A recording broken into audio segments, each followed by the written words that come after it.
Bienvenido a la lección número 1 de este curso de GraphPad Prism.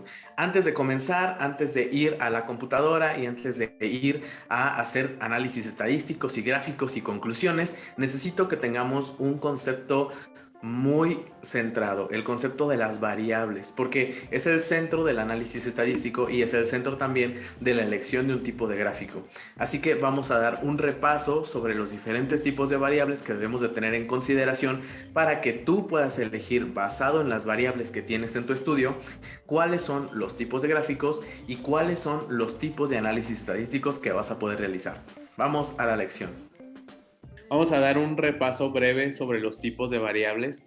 Me interesa muchísimo que estemos en el mismo contexto respecto a cómo es la nomenclatura de los tipos de variables, porque a lo largo de las sesiones vamos a ir utilizando términos que ojalá que tengamos todos claros desde el inicio, ¿vale? Entonces, la clasificación más básica de los tipos de variables de escala, variables ordinales y variables nominales, ¿vale? Entonces, variables de escala, ¿cuáles son? Son aquellas que podemos representar con un número entero y una parte decimal, ¿vale? Esas son las variables de escala. Y aquí tenemos el ejemplo de una regla que puede tomar, pues, la medición cualquier valor. Entonces, ejemplos de este tipo de variable de escala, por ejemplo, hablar de 10.000 bacterias, 50 miligramos por mililitro, una concentración, 80,5 unidades de insulina, también es una variable de escala, o 100 centímetros de altura, también es una variable de escala. Podemos representarla con un número y una parte decimal. Por otro lado, las variables ordinales y nominales son variables categóricas, es decir, los elementos o los individuos que están incluidos van a poder ser separados en grupos. Entonces, en las variables ordinales, la asignación a diferentes grupos va a representar un grado diferente entre cada tipo digamos, de grupo al que sea asignado. Por ejemplo, podemos tener 3 diferentes tipos de dosis: baja, media y alta. Es una variable ordinal porque los grupos están ordenados y caer en cada uno de ellos implica una relación con los otros, es decir, más abajo que el anterior o más alto que el anterior. El estado nutricional también se puede clasificar como una variable ordinal. Podemos empezar en peso bajo, peso normal, sobrepeso, de manera que cada grupo tiene un estado nutricional creciente.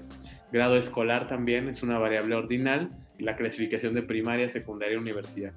Y como ejemplo, aquí vemos una clasificación de diferentes tipos de chile, donde tenemos 3 grupos. Tenemos el grupo picante, el grupo más picante y el grupo extremadamente picante. Entonces, esas son las variables ordinales que debemos tener muy en cuenta para los análisis que vamos a ir realizando. O, por otro lado, las variables nominales, ¿cuáles serían? Pues también aquellas donde podemos clasificar en grupos a los individuos, pero estar en un grupo o en otro no implica un orden respecto al anterior. Por ejemplo, el sexo es una variable nominal, podemos estar en un grupo o en otro, pero no implica que haya alguna diferencia cuantitativa en uno o en otro. La nacionalidad, por ejemplo, también es otro, no implica, así que un orden, el hecho de tener alguna nacionalidad. También aquí entran las variables que se pueden dicotomizar, que son de respuesta sí o no. Por ejemplo, el estatus de la diabetes, ¿eres diabético o no eres diabético, no? O diferentes tipos de tratamiento asignados que no implican un orden, tratamiento 1, 2 o 3. La representación de las variables es muy importante. ¿Cómo representamos una variable de escala? Normalmente con gráficos que incluyen escalas numéricas de diferentes tipos: lineales, logarítmicas, exponenciales, pero siempre con representaciones que incluyen una especie de regla en la cual vamos a poder visualizar la variable. Por otro lado, las variables ordinales normalmente, y las nominales también, normalmente las veremos en tablas de frecuencias o en acumulados gráficos de frecuencias. Esa es la gran diferencia entre los diferentes tipos de gráficos.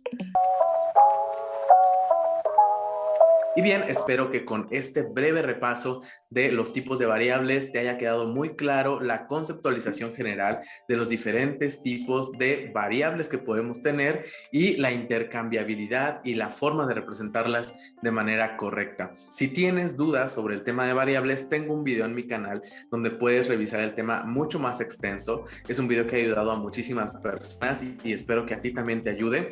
Y cuando estés listo, continuemos a la siguiente lección.